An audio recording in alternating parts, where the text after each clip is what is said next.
In Excel 2013, one of the key things you'll calculate are values in cells. Cells are the boxes you see in the grid of an Excel worksheet, like this one. Each cell is identified on a worksheet by its reference, the column letter and row number that intersect at the cell's location. This cell's in column D and row 5, so it's cell D5. The column always comes first in a cell reference. When you use cell references in a formula, in this case I'm adding cells A2 and B2, Excel calculates the answer using the numbers in the referenced cells. When I change the value in a cell, the formula calculates the new result automatically.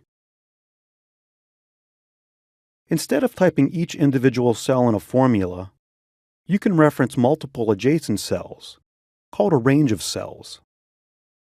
This range of cells is referred to as F2:G5. The first cell is F2, and the last cell is G5.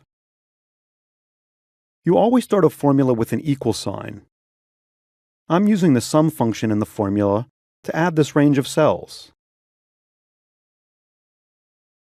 And there we have the sum, or total, for the range of cells.